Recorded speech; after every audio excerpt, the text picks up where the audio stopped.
Vamos abrir as nossas Bíblias em Romanos. Fico feliz aí pelos irmãos que estão acompanhando a palavra e graças a Deus pela vitória do Senhor nas nossas vidas. Vamos ler a partir do verso 1. Romanos 1, verso 1. Paulo, servo de Jesus Cristo, chamado para ser apóstolo, separado para o evangelho de Deus, o qual foi por Deus outrora prometido por intermédio dos seus profetas nas Sagradas Escrituras, com respeito a seu filho, o qual, segundo a carne, veio da descendência de Davi, e foi designado Filho de Deus, com poder, segundo o Espírito de Santidade, pela ressurreição dos mortos, a saber, Jesus Cristo, nosso Senhor, por intermédio de quem viemos a receber graça e apostolado por amor do seu nome, para obediência por fé entre os gentios, de cujo número sois também vós, chamados para serdes de Jesus Cristo. A todos os amados de Deus que estáis em Roma, chamados para serdes santos, graça a vós, outros e pais, da parte de Deus, nosso Pai, e do Senhor Jesus Cristo. Amém? Essa é a palavra de Deus em Romanos, na introdução dessa carta, e essa é uma das cartas mais importantes que um cristão maduro na fé deve conhecer, e ele deve ler nos seus primeiros passos de caminhada cristã no Evangelho. A carta de Paulo aos Romanos, ela é chamada, por alguns teólogos, o Evangelho de São Paulo. Embora nós tenhamos aí 4 evangelhos, o Evangelho de Mateus, o Evangelho de Marcos, o Evangelho de Lucas, o Evangelho de João, os 3 primeiros evangelhos são evangelhos sinóticos. Eles têm uma verossimilhança na narrativa, na vida, na obra e no ministério de Cristo. O Evangelho de João, ele é mais focado nos sermões de Cristo, naquilo que Jesus ensinou, nas palavras que o próprio João trouxe e conseguiu captar sobre fé e vida eterna, que aparecem constantemente no Evangelho de João. Crer e vida eterna, crer em Cristo e vida eterna. E é um evangelho diferente dos demais evangelhos. Entretanto, nenhum desses 4 evangelhos fala sobre o conteúdo do evangelho. Os evangelhos que nós acabamos de mencionar, eles falam sobre a vida e a obra e o ministério de Cristo. Mas a essência do evangelho, o conteúdo do evangelho, de fato está na carta aos Romanos. Essa carta, um grande pregador do evangelho do século XX, Dr. Martin Lloyd-Jones, que era médico e pastor, levou 12 anos pregando Romanos todos os domingos, seu púlpito, em Londres. E essa carta também influenciou muito Martinho Lutero, um frei agostiniano, que havia lido, estava traduzindo a carta do Novo Testamento em grego para o alemão, e se deparou com as palavras do capítulo 1, verso 17, o justo verá pela fé. Na verdade, Martinho Lutero traz o resgate da doutrina da justificação pela fé, que é a essência também da doutrina dessa carta, e ele tem uma experiência de conversão a partir do exame das Escrituras de Romanos.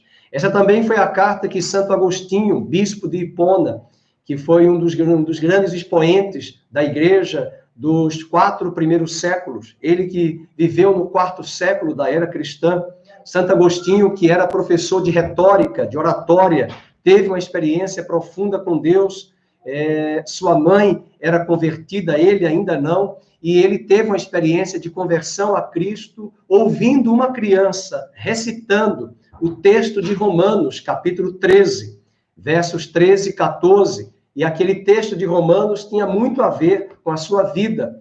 Apesar de toda a sua proeminência na oratória, na retórica, ele que era um excelente professor nessa área, ele era um devasso, ele era um homem voltado para o pecado, né, com suas práticas e os tentáculos da natureza adâmica, mas ele ouve esta criança ali junto à sua casa citar o texto de Romanos, e ele toma o livro para si, procura essa passagem bíblica e lê e se converte também lendo Romanos.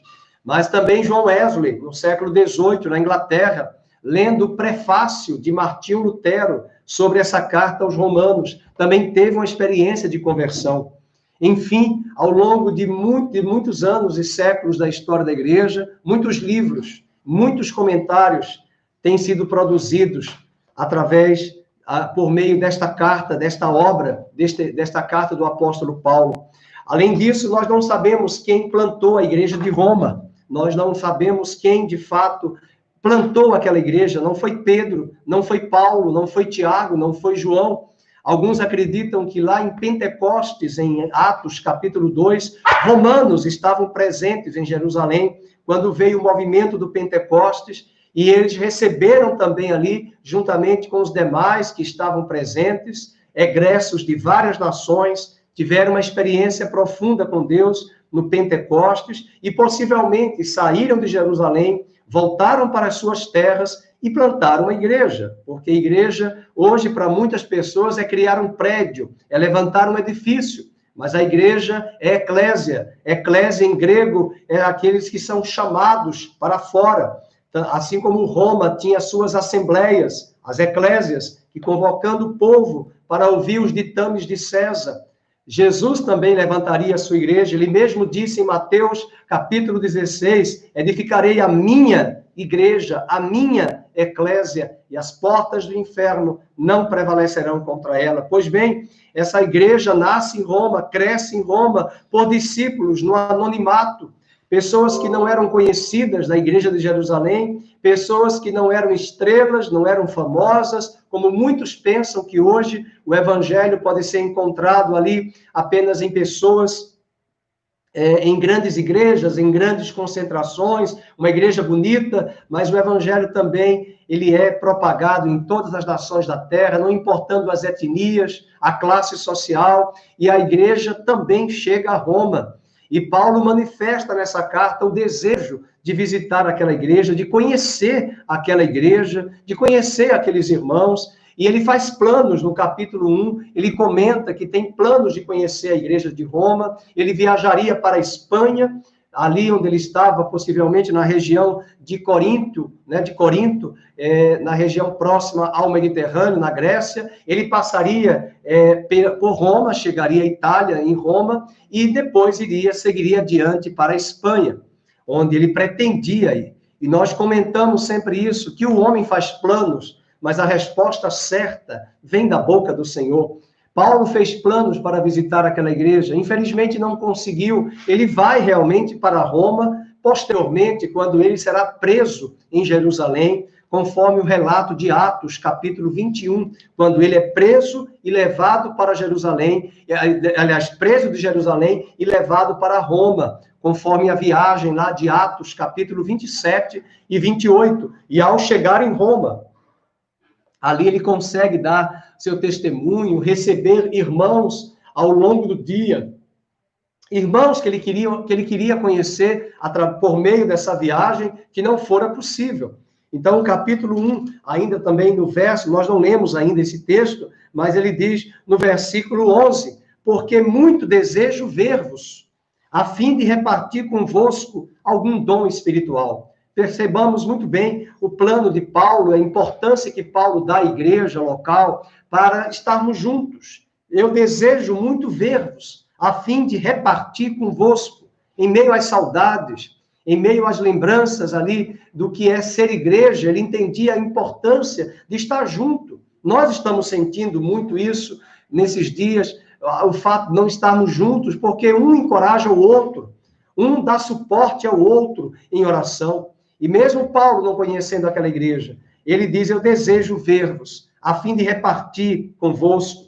No verso 10, ele diz, em todas as minhas orações, suplicando que, em algum tempo, pela vontade de Deus, se me ofereça boa ocasião de visitar-vos. Eu quero visitar vocês. Possivelmente, Paulo sabia de algumas famílias que estavam ali e deram notícias a Paulo, e elas ouviram falar de Paulo, da sua ação ministerial junto à igreja de Jerusalém, de Antioquia, as viagens missionárias, e isso deve ter chegado a Roma, aqueles cristãos, e eles devem ter também desejado a presença dele, e ele também desejado estar ali com eles. O versículo 10 diz, eu desejo uma boa ocasião de visitar-vos, de estar com os irmãos, de estar com vocês. Olha a importância da igreja local. Olha a importância, na introdução desta carta, o valor que Paulo dá à igreja local de Cristo. Versículo número 11, de repartir convosco algum dom espiritual para que sejais confirmados. Veja a importância de não apenas ser igreja, mas também servir a Deus através dos dons e talentos que Ele nos tem dado, que Ele nos tem entregue. Isso mostra a importância de buscar um evangelho que nos ensine aquilo que recebemos de graça, nós possamos doar e servir aos homens, servir a Deus, servindo aos homens, compartilhando com os homens os dons que Deus nos tem entregue através da sua maravilhosa graça. Verso 12, isto é, para que em vossa companhia, olha como Paulo gosta de companhia, gosta de caminhada de irmãos, gosta de companheirismo, para que em vossa companhia, reciprocamente, nos confortemos. Olha a importância de estarmos juntos, olha a importância de congregarmos juntos, olha a importância de estarmos juntos para sermos confortados por intermédio de uma fé mútua, vossa e minha. Então, a base que nos nivela é a fé em Cristo. Por isso que ele afirma em Efésios capítulo 4, há um só Deus, há uma só fé, há um só corpo de Cristo, há um só batismo, há um só Espírito, que pela mesma fé nós adoramos o mesmo Deus. E esse desejo de Paulo é muito presente também na igreja local de Roma, e esse é o desejo que Deus quer construir em nosso coração, o desejo de estar presente, frequentar, estarmos juntos numa igreja local, andando, caminhando, nas caminhadas, nas jornadas dos desertos da vida, dando suporte, dando fortalecimento, encorajamento aos nossos irmãos. Versículo 13, ele diz, eu não quero, irmãos, que ignoreis que muitas vezes me propus ir ter convosco, no que tenho sido até agora impedido. Aqui um terceiro ponto que nós aprendemos. O primeiro, o ser igreja, né? Estarmos juntos para a koinonia, o fator koinonia como igreja, que é tão importante. O segundo, compartilhar os dons e os serviços da igreja que temos recebido de Deus. E o terceiro aspecto aqui importante, que nós fazemos planos, mas a resposta certa vem do Senhor. Nós fazemos planos, mas a resposta certa vem do Senhor. Verso 13, não quero, irmãos, que ignoreis que muitas vezes eu me propus ir ter convosco. No tocante, tenho sido até agora impedido para conseguir igualmente entre vós algum fruto, como também entre os outros gentios. Essa é a importância que Paulo também entende de fazermos planos. Na mesma carta, no capítulo 15, ele fala sobre esses planos, que, a priori, ele queria passar pela Espanha, chegar à Espanha, no capítulo de número 15. Vamos buscar aqui a expressão em que ele traz esse cuidado. Deixa eu ver se é o 15 ou se é o 16. Ele traz aqui algumas palavras de consideração muito interessante, mostrando o desejo dele estar ali em Roma. Estou aqui no capítulo 15, buscando aqui a referência, onde ele vai falar sobre o desejo, versículo de número 22, 15 e 22 também fala. Essa foi a razão porque também muitas vezes me senti impedido de visitar-vos. Mas agora, não tendo já campo de atividade nestas regiões e desejando há muito visitar-vos, penso em fazê-lo quando em viagem para a Espanha, pois eu espero que de passagem estarei convosco e que para lá seja por vós encaminhado, depois de haver primeiro desfrutado um pouco a vossa companhia. Olha que interessante, de haver desfrutado um pouco a vossa companhia. Paulo gostava de companhia, Paulo gostava de pessoas, Paulo gostava de gente, Paulo gostava de almas, Paulo gostava de relacionamentos. A prova disso que nessa mesma carta, no capítulo 16, ele saúda pessoas, 33 pessoas são mencionadas nessa carta, no capítulo 16, entre judeus e gentios. Isso mostra a rede de relacionamento que estava no coração de Paulo. Isso mostra a veia pastoral, o coração pastoral, que não necessariamente deve estar em um pastor, mas deve estar em ovelhas. Ovelhas geram ovelhas. Ovelhas convivem com ovelhas. E nós precisamos ser ovelhas dóceis, amadas, queridas pelo Senhor, mas também que gostamos de estar juntos, de congregar, de caminhar juntos, de andar com os nossos irmãos, de dar suporte, de dar encorajamento, de servir aos irmãos. Veja a importância de fazermos planos, mas muitas vezes esses planos podem não dar certo. Não há nenhum problema. Provérbios diz, o homem faz planos, mas a resposta certa vem da boca do Senhor. Por isso, não desanime você que talvez esteja enfrentando situações de planejamento, que essa mesma pandemia, essas circunstâncias econômicas, políticas e até de saúde pública têm impedido você e eu de lograrmos êxito em algumas áreas da nossa vida.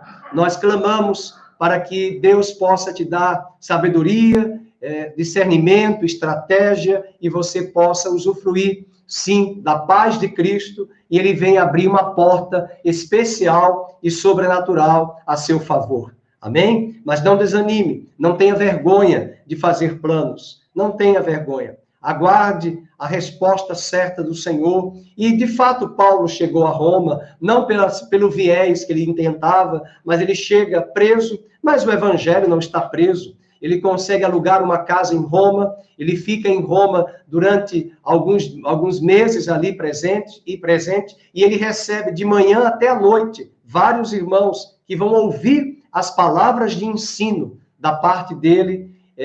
Através do livro de Atos, nós podemos perceber isso, Atos capítulo 28, essa narrativa.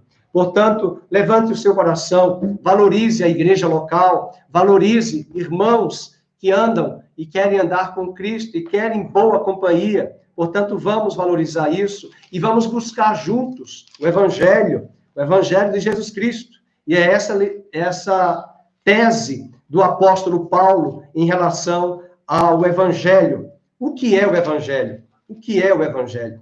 Capítulo 1 de Romanos, voltando. Primeiramente, nós temos a menção do seu nome, Paulo. Essa era a expressão latina. Seu nome mesmo, no verso 1, em hebraico, é Saulo. Saulo. E é o mesmo nome que Saul, em hebraico. Mas a forma latina equivalente é Paulo. Um nome bonito.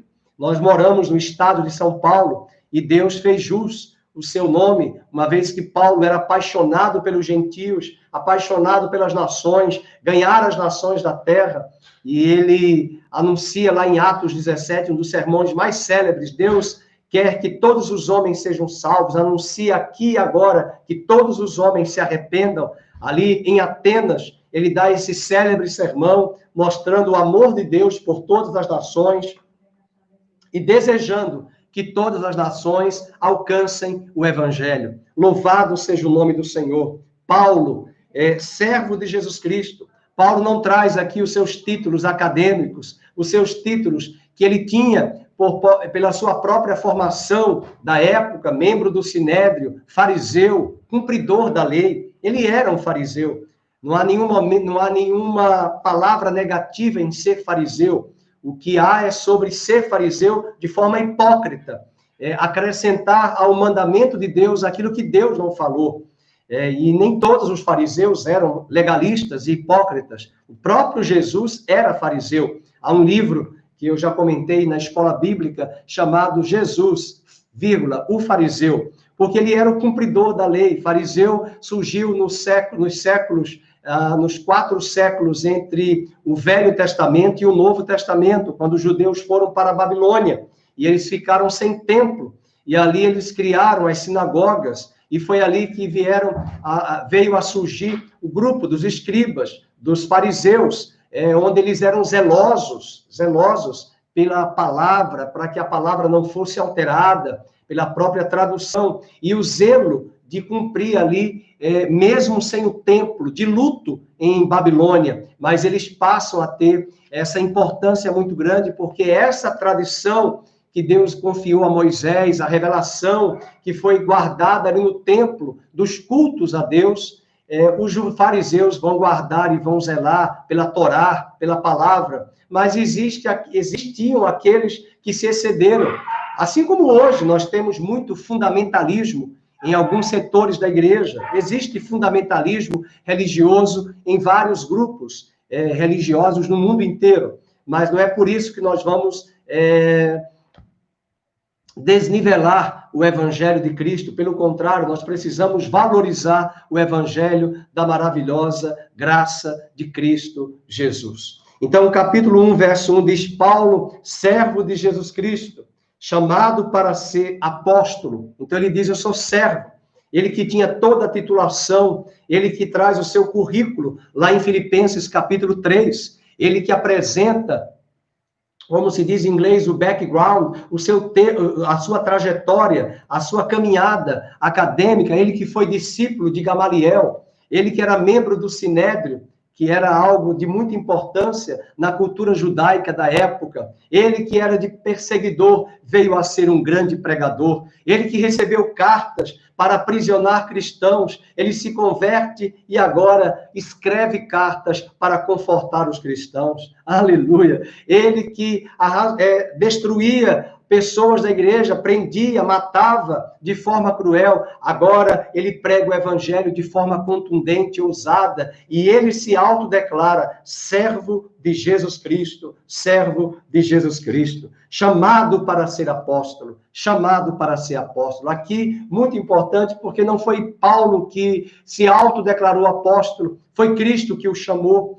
foi Cristo que o separou. Desde o seu chamado, em Atos capítulo 9, nós temos a visão que Deus dá a ele, que se revela a ele em voz audível: Saulo, Saulo, por que me persegues?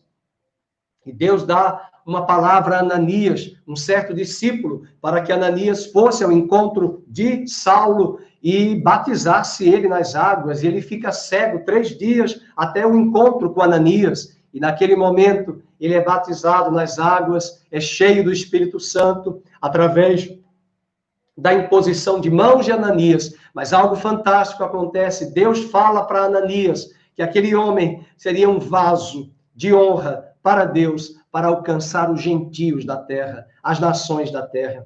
E, de fato, Paulo cumpriu isso cabalmente, mesmo sendo egresso de um judaísmo conservador, mesmo sendo egresso de um judaísmo zeloso, em toda a sua estrutura de raciocínio, com todo o zelo e com todo o excesso. Ele tem uma experiência profunda com Deus, ele encarna e abraça o evangelho da graça, e através deste evangelho, ele vai às nações da terra pregar, quando muitos dos apóstolos que andaram no ministério com Cristo, no ministério terreno, se deixaram restringir e limitar a sua ação ministerial pelo preconceito que muitos deles tinham com os gentios. E Paulo, mesmo sendo judeu, ele tinha cidadania romana e consegue levar o evangelho através dessa cosmovisão, de uma visão muito mais ampla, e ele penetra e alcança gentios e comunidades, e aonde ele entrava no livro de Atos, nessas comunidades gentílicas, havia uma sinagoga,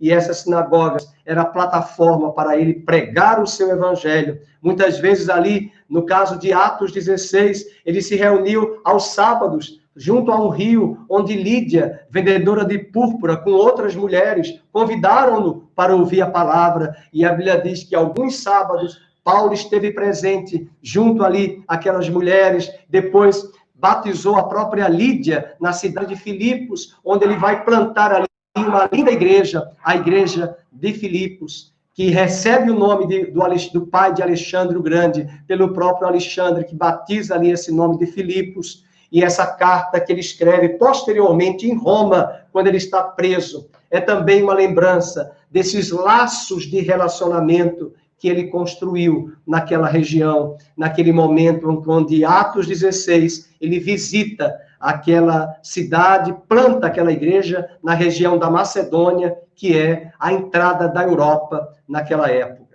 Isso é muito importante, ver esse apostolado que Paulo abraça, que Deus entrega a ele, e é bom lembrar que apostolado é para toda a igreja. A igreja é chamada de católica, universal e apostólica, enviada. Nós fomos enviados por Cristo. O apóstolo o João, escrevendo o Evangelho, diz lá as palavras de Jesus: como o Pai me enviou, eu também vos envio. Como o Pai me enviou, eu vos envio. A igreja é enviada. Recebereis poder ao descer sobre vós o Espírito Santo, e ser-me-eis testemunhas, tanto em Jerusalém, Judeia, Samaria e até os confins da terra. Louvado seja o nome do Senhor por todas estas questões tão importantes da palavra de Deus, e lembrando que nós somos a igreja apostólica de Cristo. Paulo diz, servo de Jesus Cristo, chamado para ser apóstolo. É verdade que hoje muitos se auto-intitulam apóstolos, mas não são apóstolos. São apóstolos do seu próprio eu, do seu próprio ventre. Apóstolo não pode ser um título que nós vamos buscar ou atribuir para nós, e do que adianta termos o título da função apostólica se de fato nós não temos o chamado apostólico. Se não temos o evangelho apostólico, não temos o evangelho de Cristo. O que faz uma igreja ser apostólica, enviada, é ela abraçar o evangelho de Cristo Jesus. E é esse evangelho que Paulo quer falar. Nessa introdução da carta aos Romanos, o desafio está para que eu e você hoje possamos valorizar o evangelho de Jesus Cristo. Não adianta levantarmos plataformas, fulano é apóstolo, Beltrano é apóstolo. Houve um zelo da igreja de tirar até o nome apóstolo e colocar a palavra missionário, que é aquele que é enviado, porque muitos, após a morte dos apóstolos, se autoproclamaram apóstolos. Outros também, na época dos apóstolos, se intitularam apóstolos, mas havia critérios, havia requisitos para ser um apóstolo. Paulo vai falar isso em 1 Coríntios, no capítulo de número 15, quais eram os critérios para ser um apóstolo. Depois ele mesmo diz que ele era como fruto de um aborto, de algo que nasceu, mas que ele mesmo não era digno de ser um apóstolo, mas ele fez muito mais do que os demais apóstolos. E ele não se exalta, não se vangloria, mas ele diz, não eu, mas a graça de Cristo em minha vida me fez que o meu ministério, através da graça de Deus, alcançasse muito mais do que muitos dos outros apóstolos que andaram com Cristo no ministério terreno.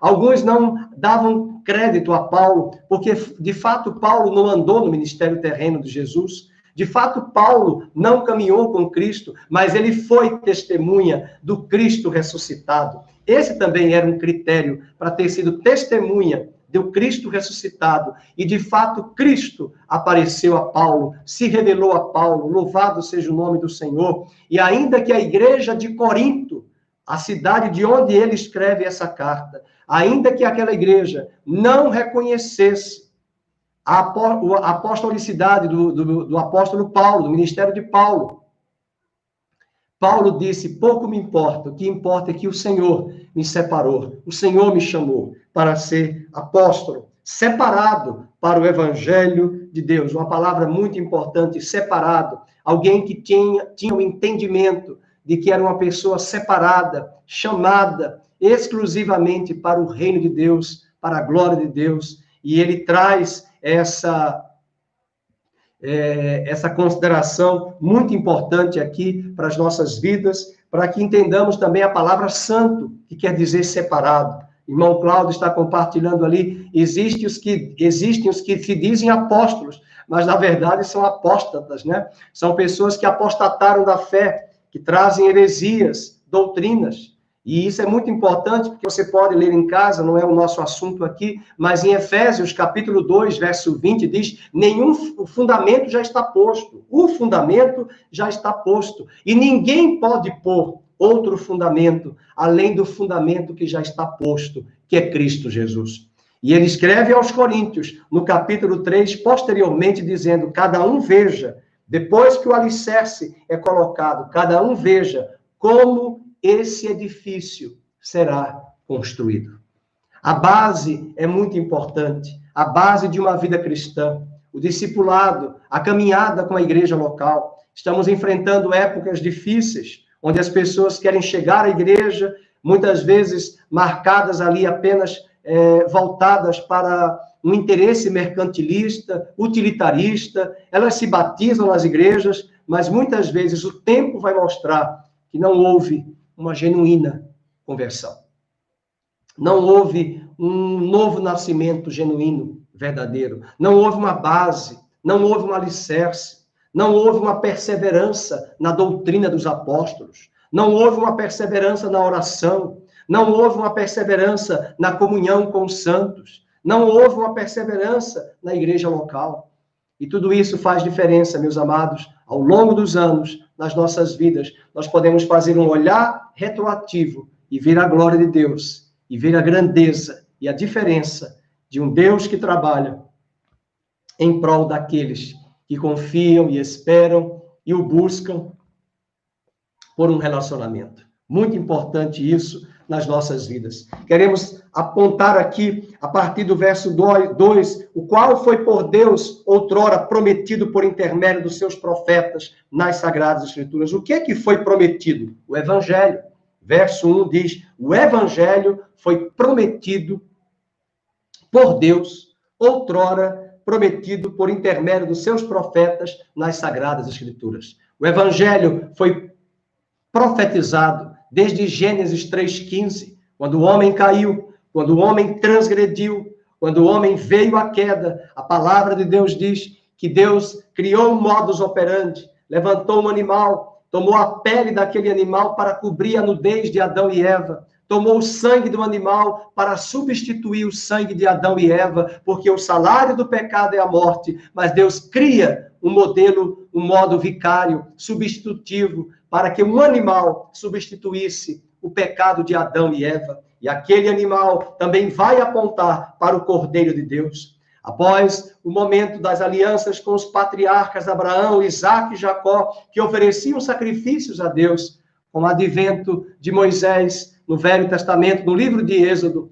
Moisés construirá o sistema levítico sacerdotal ordenado por Deus. E naquele tabernáculo, os pecadores levavam animais, levavam cordeiros, levavam rolinhas, pombinhos, e aqueles animais também eram para substituir os pecadores. E somente aqueles animais tão somente faziam apenas cobrir aquele pecado, mas aqueles animais não tiravam o pecado do coração do homem. Mas aqueles sacrifícios rotineiros no cotidiano da casa de Israel, no Velho Testamento, apontava para um sacrifício perfeito da nova aliança. E os profetas mostravam, através do profeta Jeremias, que viriam dias em que uma nova aliança seria estabelecida com a casa de Israel. Não mais nos moldes antigos, em que Deus entregou as tábuas das 10 alianças, dos 10 mandamentos, mas agora Deus traria uma nova aliança, em que ele colocaria o seu espírito no coração do homem, mas também levaria na cruz, através do seu filho, a natureza do homem, o pecado. E quando João Batista, primo de Jesus, avista Cristo no seu ministério aos 30 anos, no momento em que ele foi batizado, é dito acerca dele no capítulo 1 do Evangelho de João: eis o Cordeiro de Deus que tira o pecado do mundo.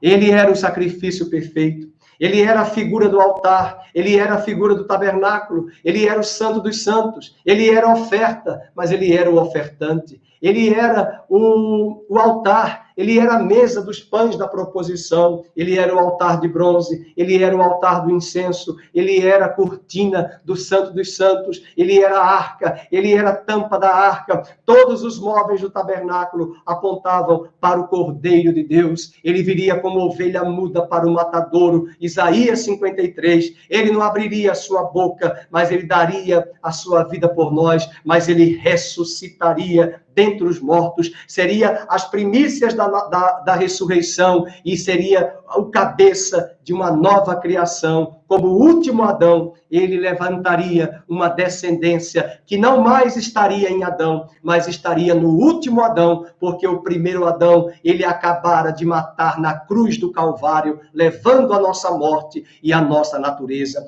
Esse é o Evangelho de Deus que foi prometido por Deus no Velho Testamento, aos profetas, dos seus profetas, nas Sagradas Escrituras.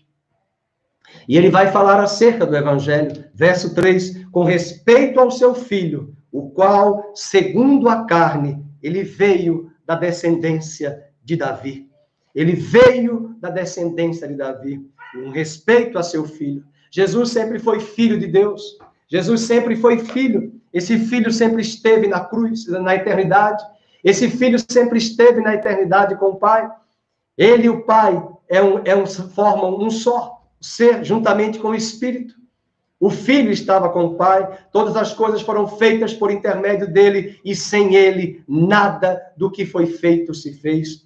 Todas as vezes que em Gênesis capítulo 1 é afirmado, e disse Deus, façamos isto, quem falava era o verbo. A palavra verbo é logos, logos é palavra, é o discurso, é a palavra, é a razão, é o ser pensante de Deus, que elabora, que cria, que articula, que fala, e por meio da sua palavra, todas as coisas vieram a existir. Foi esse Filho, Jesus, que na eternidade, olhando para a queda da raça humana, teve a ousadia de dizer ao Pai, eu irei, eu darei a minha vida por eles, eu lançarei a minha vida naquela cruz, eu darei a minha vida, Pai, eu selo este plano, eu selo este pacto, e não é à toa que Apocalipse 13, versículo 8 diz que o Cordeiro de Deus foi morto antes da fundação do mundo. O Cordeiro de Deus foi morto antes da fundação do mundo. Porque antes de Adão mesmo existir, antes mesmo de Adão transgredir e ser criado, Deus, na sua mente, já tinha projetado a vinda do seu Filho Jesus, que na plenitude dos tempos nasceria de uma mulher, entraria na terra como homem e levaria naquela cruz a nossa natureza, se tornaria pecado em nosso lugar e ressuscitaria para nos dar a vida eterna. Ele veio da descendência de Davi. E para que ele entrasse como homem, para que ele nascesse de uma mulher, Deus teve que preparar uma nação. Deus teve que chamar Abraão. E Abraão gera Isaque. Isaque gera Jacó. E Jacó gera os 12 filhos. E desses 12 filhos, José. E José vai para o Egito e preserva o remanescente da descendência de Abraão. E essa descendência de Abraão se preserva no Egito. E após 430 anos, sob a liderança de Moisés, eles saem do Egito e eles formam a nação santa no Monte Sinai, em Êxodo capítulo 20. E aquela nação vai ter um rei, e aquele primeiro rei, a priori, seria Davi, mas eles escolhem Saul. E quando Davi é chamado por Deus e separado por Deus para ser rei, Davi era de Judá. Deus havia jurado a Jacó e dito que Jacó havia dito para Judá, seu filho, que o cetro não se arredaria de Judá e que de Judá esse cetro governaria as nações da terra, o seu ungido, o seu Messias. Basta lermos em casa Gênesis 48, versos 8 ao verso 11, ele vai falar de Judá e desse cetro. E quando Davi assume o reinado e assume a coroa, ele governa 40 anos e Deus faz um pacto com Davi. Deus jura a Davi que o descendente dele um dia viria e governaria sobre as nações da terra. Aleluia! E ele já veio, igreja, e ele hoje já governa em minha vida, ele já governa em sua vida, ele está assentado nas regiões celestiais e nós estamos assentados com ele, e ele levantou-se sobre a terra como rei, e em breve ele virá visivelmente, fisicamente, todo olho verá o Rei dos Reis vindo à terra, porque os reinos deste mundo serão entregues ao seu Deus e a Jesus Cristo, o seu Filho. Esse descendente de Davi é Jesus, e Maria e José eram da tribo de Judá. Judá era a tribo de Davi. Davi nasceu em Belém, Jesus nasceu em Belém.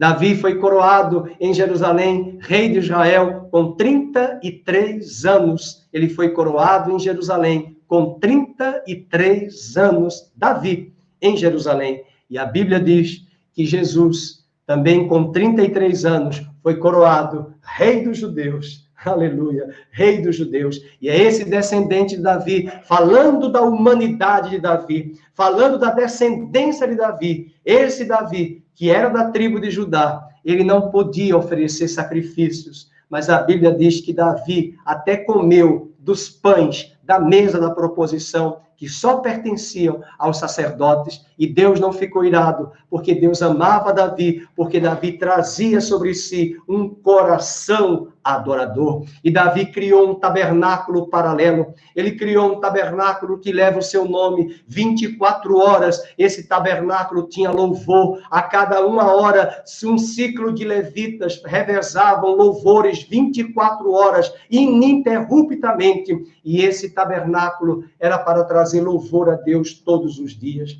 Assim também, meus queridos, Jesus é o descendente de Davi, e ele, segundo o autor de Hebreus, veio também de um sacerdócio, não da tribo de Levi, ele veio segundo a ordem de Melquisedeque, aquele homem que aparece a Abraão, aquele homem que recebe de Abraão os dízimos, as ofertas. Abraão entrega a Melquisedeque, que é uma figura de Cristo, mas também Davi constitui aqui na terra uma descendência de levitas, de homens que vão louvar ao Senhor 24 horas, apontando para um sacerdócio que os gentios, a igreja, as nações da terra iriam cumprir esse sacerdócio 24 horas, ininterruptas. Agora mesmo, são 7:50 aqui no Brasil, 7:50 lá no Pacífico, no Japão, e as nações da terra, em todos os fusos horários, estão adorando a Deus. Sacrifícios de louvor, 24 horas, ininterruptamente, cumprindo o seu sacerdócio. E o autor de Hebreus diz no capítulo 13 que nós devemos oferecer a Deus sacrifícios de louvor que emanam dos nossos lábios e fruto do nosso coração. É esse evangelho de Cristo, o Cristo que é descendente de Davi, a humanidade de Davi. Mas o Apocalipse, capítulo 5, diz que Jesus é o rei de Israel, mas também o leão da tribo de Judá e a raiz de Davi.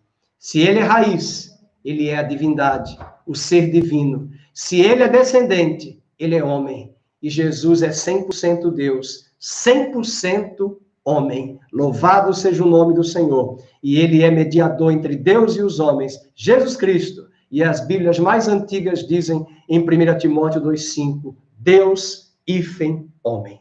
Ele foi designado Filho de Deus com poder, segundo o Espírito de Santidade, pela ressurreição dos mortos. Olha que interessante. Ele foi designado Filho de Deus pela ressurreição dos mortos. Ele foi designado Filho de Deus. Meus irmãos, isso é importante. Designado vem de design, de desenhar, de tecer, de elaborar, de fazer o rascunho, desenhar, né? Fazer um planejamento. Ele foi designado como Filho de Deus após a ressurreição. Por que após? Porque na cruz ele perdeu a filiação. Na cruz ele perdeu a paternidade de Deus. Porque na cruz ele se tornou pecado. Ele se tornou Adão. Ele se tornou o que nós éramos. Para que ao ressuscitar ele pudesse ser o primeiro, o cabeça de uma nova criação. E Paulo o chama, em Romanos capítulo 5, nessa carta, o último Adão. E é esse último Adão que vai levantar sobre a terra uma descendência, aleluia, assim como Adão trouxe uma grande descendência de homens pecadores. Ele, Jesus, o último Adão, nesse evangelho que Paulo está apresentando, Jesus será o cabeça de uma nova criação. Há um grande versículo que nós evangélicos conhecemos e muitas vezes pela tradução nós repetimos o que está na maioria das Bíblias. Se alguém está em Cristo, nova criatura é. Mas no original, se alguém está em Cristo, nova criação é. porque nós estávamos debaixo de um cabeça, de um regente, que era Adão, o primeiro Adão sobre as nossas vidas. A natureza que estava em nós emanava de Adão, e foi essa natureza que ele levou na cruz. Mas agora, a natureza que está em nós é a vida eterna, a vida de Cristo.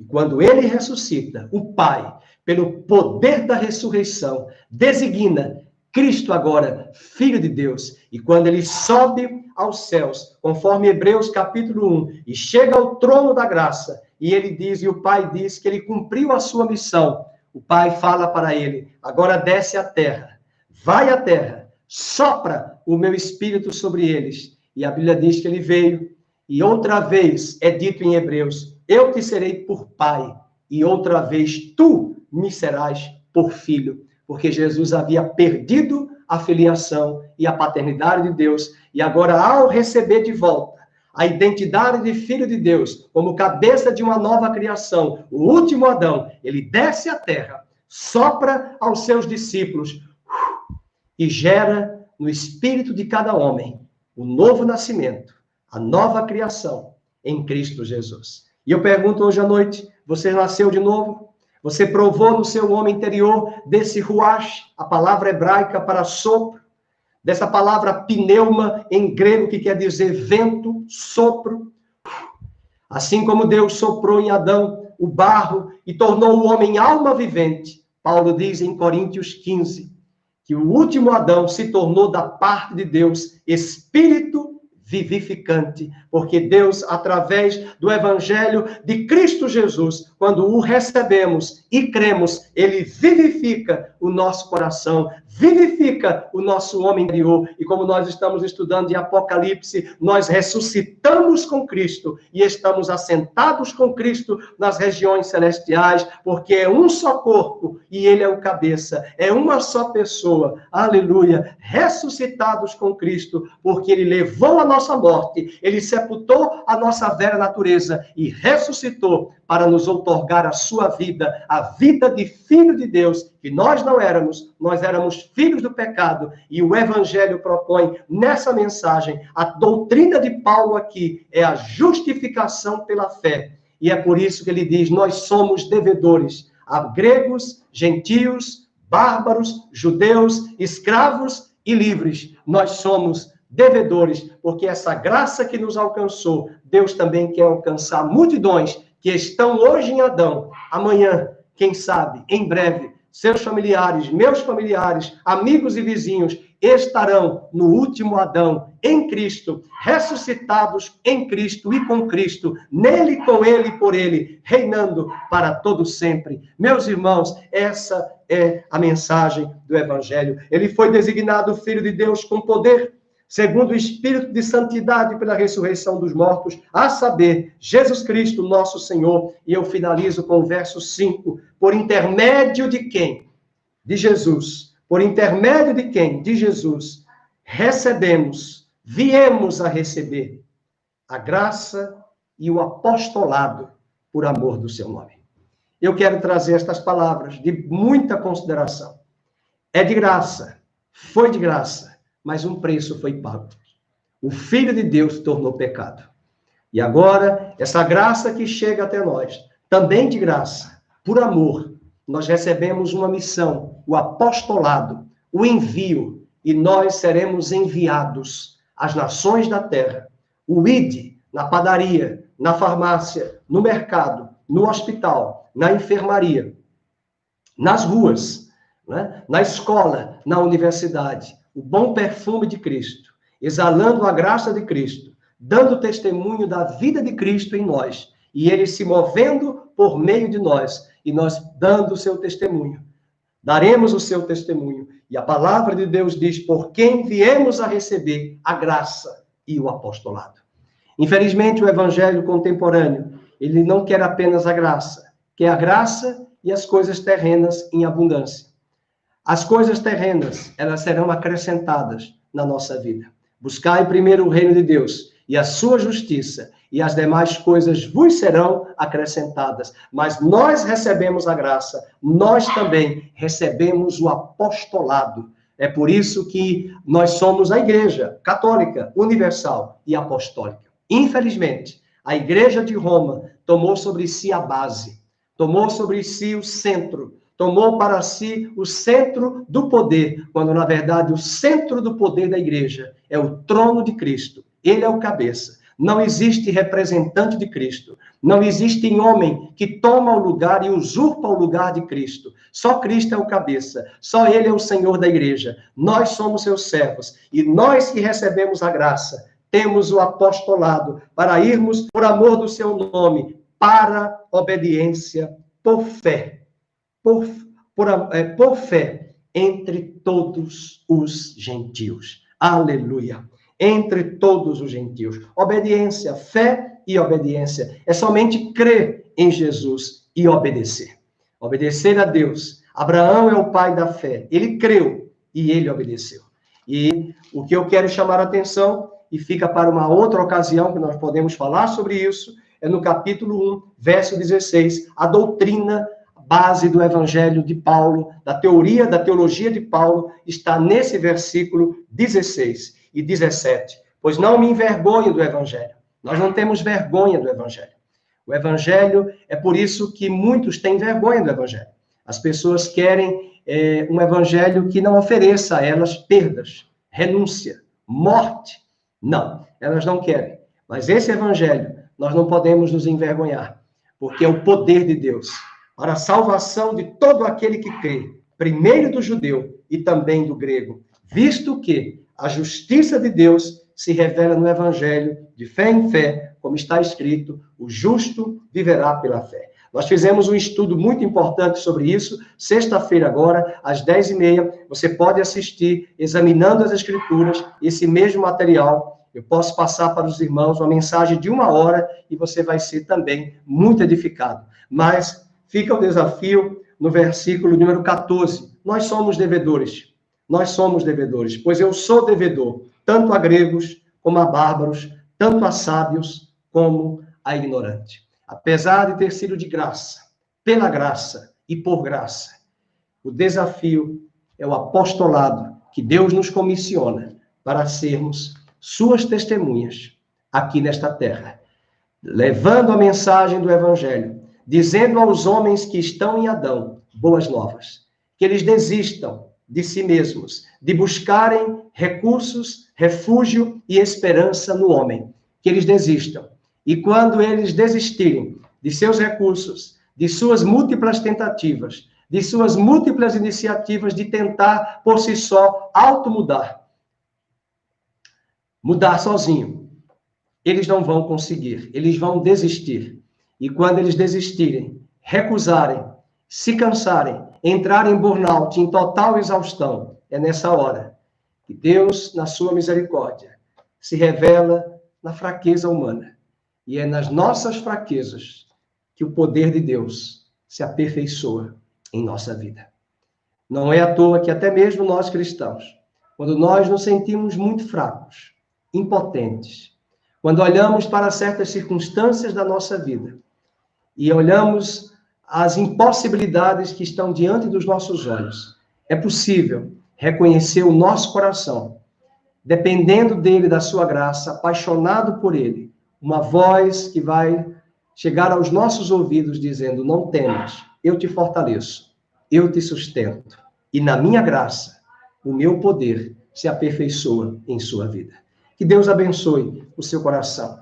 Essa é a palavra introdutória do apóstolo Paulo em Romanos. Temos muito a falar sobre esse evangelho de Cristo que Paulo traz no conteúdo da carta aos Romanos. Não esqueça, Martin Lloyd Jones usou essa carta 12 anos, pregando domingo após domingo, em Londres, a palavra de Deus. Acho que muitos hoje desistiriam facilmente e se cansariam de ouvir a mesma carta, os versículos, um após outro, nos púlpitos contemporâneos. Porque as intenções e as motivações são inúmeras e muitas pessoas que adentram as igrejas.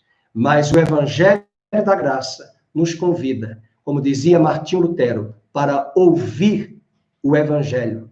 Todos os dias eu preciso ouvir o evangelho, disse Martinho Lutero, porque é mediante o Evangelho de Cristo, que nós somos lembrados que somos fracos, impotentes, incapazes, mas é a graça que nos levanta e nos fortalece. Quero orar por sua vida, quero orar por você e a deixar a bênção de Deus sobre a sua vida, sobre o seu coração. Muito obrigado e convido você a continuar conosco no estudo de Romanos, sextas-feiras.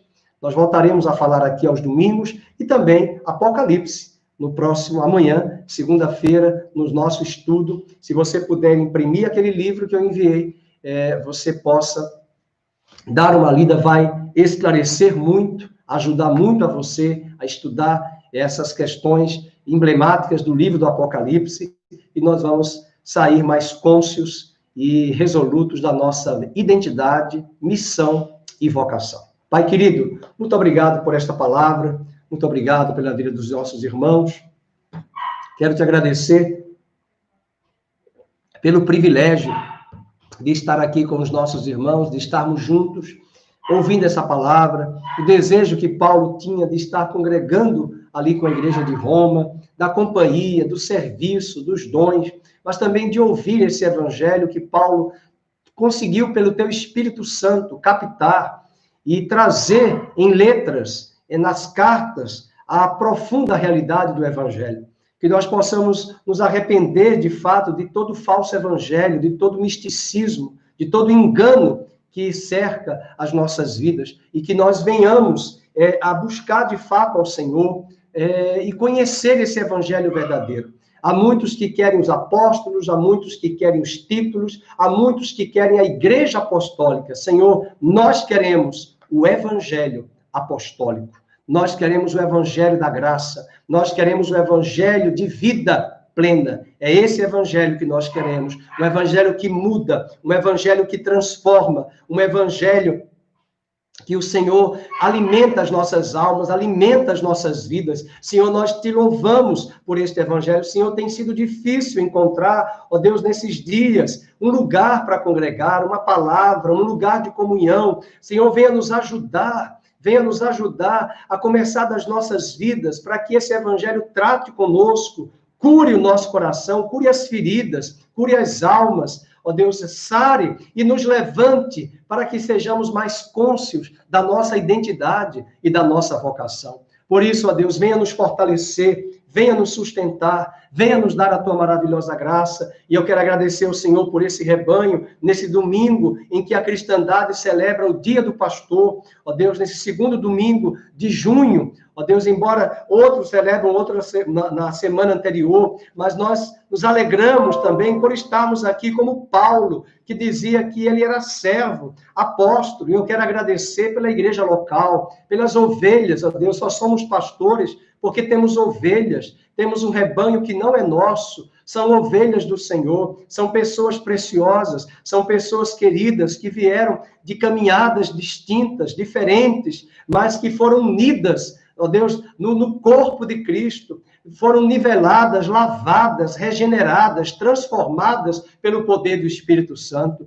Ó Deus, venha fortalecer as ovelhas que estão sem igreja, venha trazer o desejo dessas ovelhas congregarem, de buscarem congregar, de estarem juntas, ó Deus, juntos ali com os irmãos, que o Senhor possa fortalecer, ó Deus, essas ovelhas, sustentar aquelas que foram machucadas, feridas, aquelas que foram abusadas por púlpitos legalistas, púlpitos alienados, ó Pai, que o Senhor traga um esclarecimento a estes rebanhos, a estas ovelhas, e que estas ovelhas possam buscar um lugar. O Senhor disse, eu mesmo as buscarei, eu mesmo as apacentarei, e eu levantarei pastores segundo o meu coração. Senhor, levanta estes pastores, levanta estes homens, levanta, Senhor, famílias fortes, igrejas fortes, pastores sábios, pastores maduros na palavra, sábios, ó Deus, no teu ensino, para que o rebanho não se perca, não se dilua,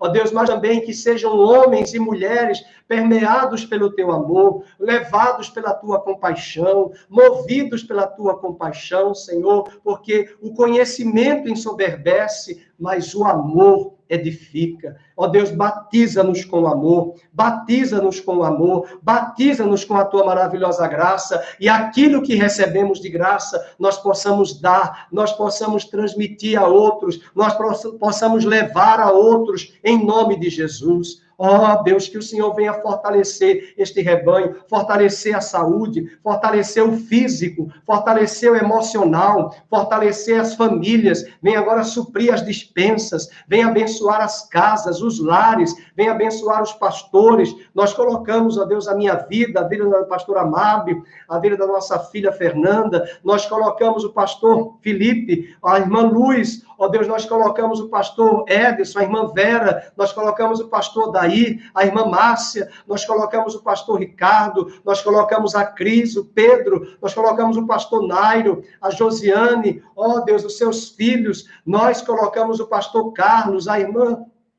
Laodiceia, Senhor, Lucileia, nós colocamos diante de Ti estas amadas famílias, estes amados irmãos, que o Senhor venha fortalecer a todos, venha o pastor Aníbal, a pastora Vânia, que o Senhor venha sustentar os teus servos, venha guardar este casal, venha guardar a saúde deles, ó Deus, e venha levantar neste Brasil, nas cidades do Brasil, pastores segundo o teu coração, levanta igrejas sábias, sérias, mas mais do que isso, levanta o verdadeiro, o autêntico evangelho de Jesus Cristo. Levanta, Senhor, levanta o verdadeiro evangelho. Levanta o verdadeiro evangelho para que não sejamos minados, contaminados pelo engano, pela mentira, no nome de Jesus. Nós te agradecemos, nós te bendizemos por tudo e que o Senhor abençoe a nossa semana, agora e sempre, no nome de Jesus. Amém e amém. Amém, queridos? Muito obrigado. Estou vendo ali muitos irmãos aí saudando aí o dia do pastor, né? De fato, há um calendário que é o segundo domingo de junho, mas também há uma outra, algumas denominações que celebram o dia do pastor no primeiro domingo de junho, ok? Então, vamos celebrar aí juntos, né, o dia do pastor, e eu só sou pastor porque tem você. Existem pessoas como você que são ovelhas queridas e preciosas, e é uma alegria tê-lo e tê-la como membro do nosso rebanho. Aqui, ok? Muito obrigado, agradecemos aí, tem até bolinho ali, a irmã Débora colocando, Alexandre, uma semana abençoada para todos, muito obrigado, tá bom? Deus abençoe a cada um dos nossos irmãos e irmãs. Até amanhã.